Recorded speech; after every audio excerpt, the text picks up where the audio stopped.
Back to Pillar Sports, people. Today we are going to be talking about the Manchester Derby.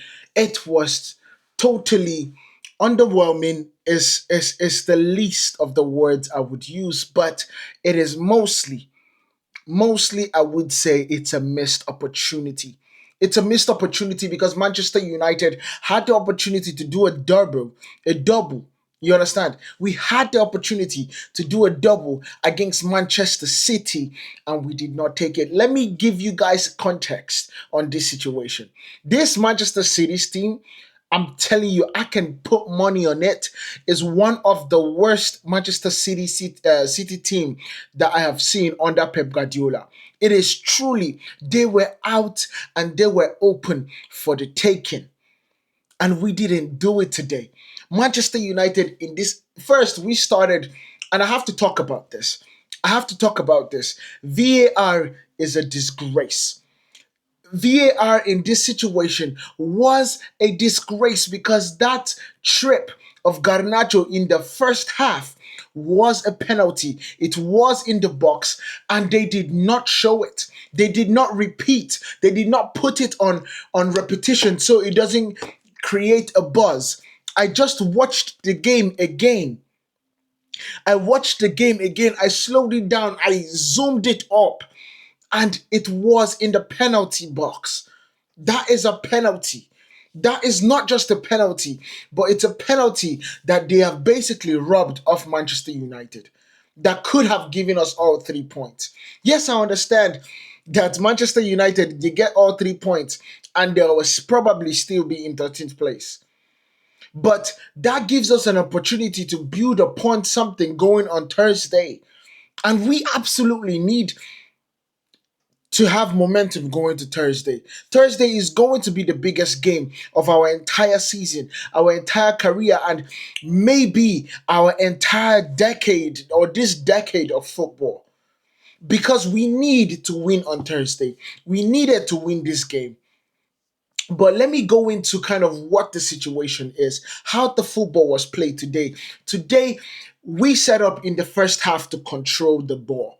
We set up in the first half to honestly get a situation where I think it was a 5-3-2, and we were solid.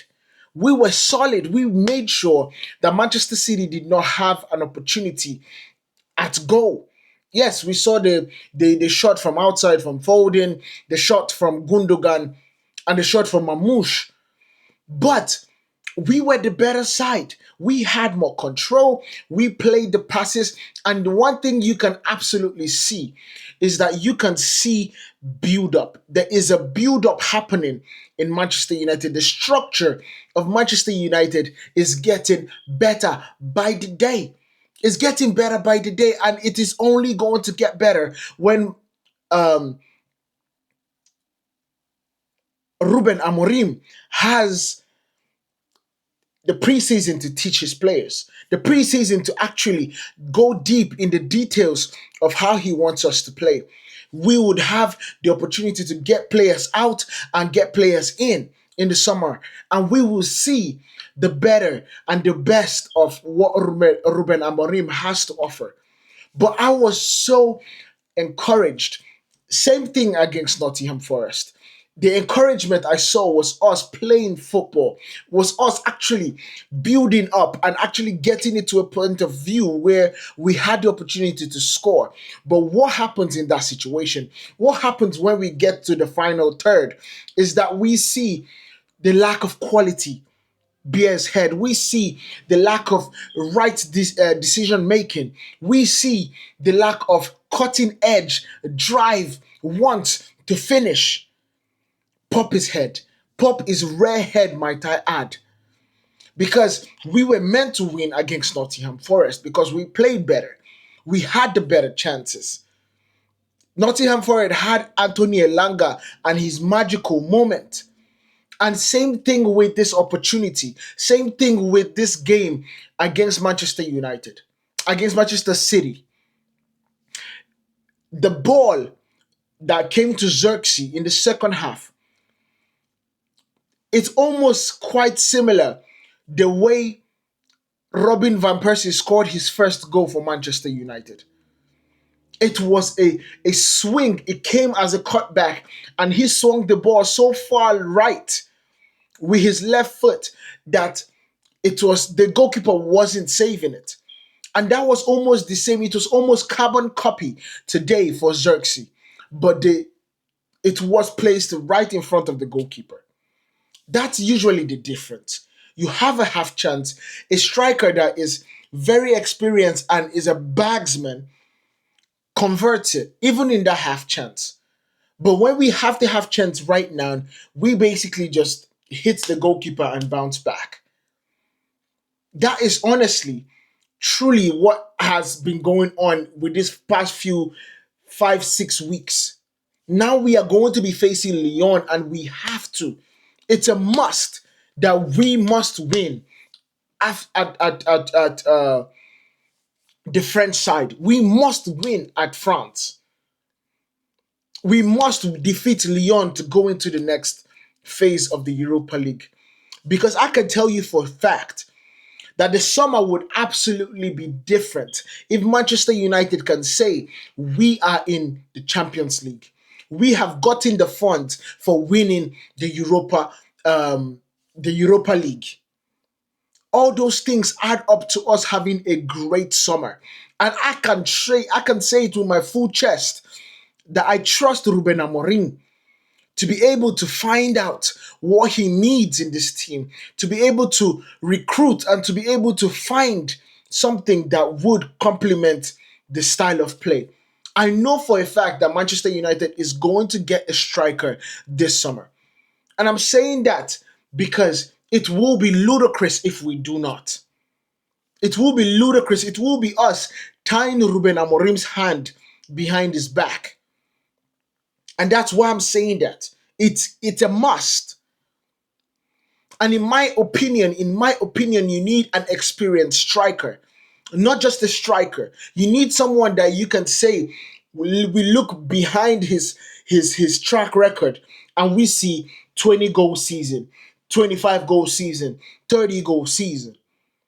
We need to be able to see that in the track record. And we also need to be able to see that for 4 or 5 more years, still has the pace and has the drive to do the same thing and even get better. To do the same thing and even get better. That is what we need at Manchester United. Coupled with the fact that we also need midfielders and wing backs. All those things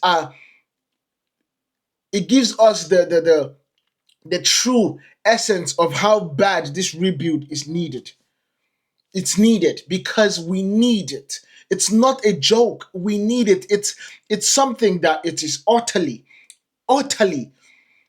an urgent matter for Manchester United. We are 13th place. We are playing better. That is not a lie. But we need to get cutting edges in positions. We need to have Bruno Fernandes, even if he's playing the two midfield role. Yes, he's good at that, but then we also need to replace his creativity in the number 10 role. If we decide that Garnacho, and talking about Garnacho, I need to talk about it today. Today he played better.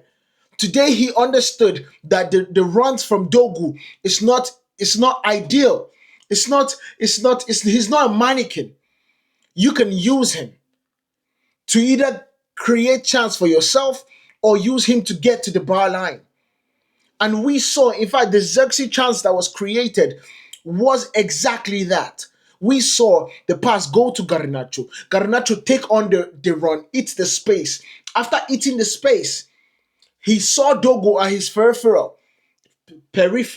If I don't know how to pronounce that. That's one word that has just lost in my vocabulary. But he saw Dogu make the run. He lays it to Dogu, and Dogu, being that there's space, runs with it into the 18-yard box, squares it to Xerxes, and Xerxes finishes. Well, it doesn't finish the ball, but he tried to. That is literally patterns that we need to start creating on a regular basis. Dogu is a willing runner. He's going to keep on running every single time. And as he keeps on running, there is no way in my mind that you should ignore the run. Yes, you ignored the run at the last, I think the last, in the 80th minute of the second half. But that gave us a corner kick. So that was a positive outcome to you ignoring the run. And it works. It works. But every single player that does the script and does his what they call it, his match reviews, and when he's watching film, he understands you always want to cut to your right foot. He understands that you always want to get the shot off. And so let's say you all of a sudden pass, pass, pass, pass, pass. The fifth time, they will be expecting you to pass. And then you cut into your right, and I'm telling you, you would have a sea of space to finish. That is one thing that I've known about soccer. As a striker, you cannot, as an attacker, you cannot be predictable. The moment you become predictable is the moment your defender has you on the back foot. No doubt about it. No freaking doubt about it. And so we need to get better. We need to get better. Manchester United as a whole needs to get better in goalkeeping department, defensive department, midfield department, and most especially the striking department. It's a must. We need to. We must this summer. Anyway, let me know what you guys think about this down in the comments. Make sure you guys hit that subscribe button so you do not miss out on anything that we have here for you on Pillar Sports. I'll see you guys in the next one. Peace.